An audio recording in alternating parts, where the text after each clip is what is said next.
रमज़ानों के अंदर कहते हैं कि शैतान जो है वो बंद कर दिया जाता है। शैतान का मतलब वो ये सब चीज़ें बंद है। तो फिर गुनाह क्यों सरज़द होता है इंसान से, और वो रमज़ानों में भी करता है गुनाह? जी, शैतान जो है मुफ्ती साहब अज़वानवी कह रहे हैं कि वो जकड़ लिए जाते हैं, तो फिर अमाल तो देखिए ये सबके सब चीज़ें हमें समझाने के लिए होती है ना कि रमज़ान में ज़ाहिर है गुनाहों का रेशो कम हो जाता है, पूरी दुनिया में एक हलचल मिट जाती है। तो ये जो इस तरह की अहादीस है ना जिनमें बरज़ख के हवाल हों या जिन्नात और शयातीन के हवाल हों, ये पूरे तौर पर हमारी फ़हम में आना मुमकिन नहीं है, क्योंकि ये तो एक अलग दुनिया है ना जिन्नात की और शयातीन की। तो हमें ये समझाया गया है कि इस महीने में गुनाहों का रेशो कम हो जाता है, तो इसको ताबीर किया गया शैतानों के गिरफ़्तार होने से।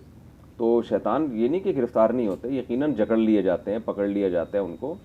तो ये हमें ये समझाने के लिए कि इसमें गुनाहों का रेशो कम हो जाता है, शैतानों का तसल्लुत इंसान पे कम हो जाता है, क्योंकि रमज़ान की एक बरकत है और ये तो नज़र आता है ना रमज़ान में मस्जिदें इतने कैसे लोग भरती जोक हैं दर और जोक जो है कुछ ना कुछ फ़र्क तो पड़ता है अमालों पे दुनिया जुड़ में। जाते हैं। गैर मुस्लिम इस्लाम का रेशो जितना ज़्यादा रमज़ान में है इतना किसी और महीने में नहीं है, जितने गैर मुस्लिम मुसलमान रमज़ान में होते हैं।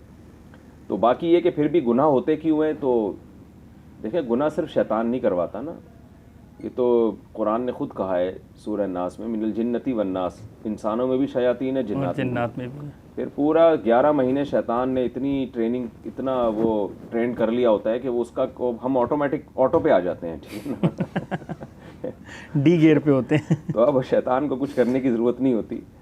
हम तो मुफ्ती साहब इसी से रेलेवेंट सवाल है कि मतलब पूरा साल, मतलब 11 महीने हैं, रमज़ान के अंदर इतनी मतलब इसमें इतनी नेमतें और इतनी फजीलतें, क्या साल में कोई ऐसे महीना या कोई ऐसे दिन है कि जिसमें हम इबादत करें तो उतना ही सवाब हमें मिले जितना हमें रमज़ान में मिल रहा होता है? नहीं, रमज़ान जैसा कोई महीना नहीं है। हाँ, ये ज़रूर है कि जो ज़िलहिज्जा की शुरू की 10 रातें हैं उनमें भी इबादत की फ़जीलत है, दिन में भी और रात में भी। उनकी कसम कुरान ने उठाई है, वल फजरी व लयालिन अशरिन, और हदीस में आता है मा मिन अय्यामिन अल अमलुस्सालिहु फ़ीहा हब्बु इलल्लाहि मिन हादिल अय्याम, यानी 10 दिन से में जितनी अल्लाह को इबादत महबूब है इतनी किसी और दिनों में नहीं है।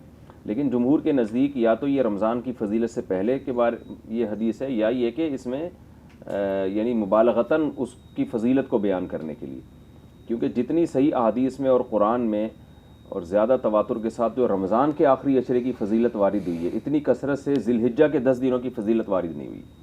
तो इसलिए इस बारे में जमहूर की राय यही है कि सबसे ज़्यादा जो फ़जीलत इबादत की और आमाल की है वो रमज़ान में है, और फिर रमज़ान के आखिरी अशरे में तो पूरे रमज़ान से भी ज़्यादा, यानी आखिरी अशरा जो रमज़ान का है ये रमज़ान का भी रमज़ान है, तो इसमें और ज़्यादा फजीलत ये उस महीने का निचोड़ कह लिया, मगर तो ये है कि फ़जीलत के लिहाज से सबसे ज़्यादा ही है।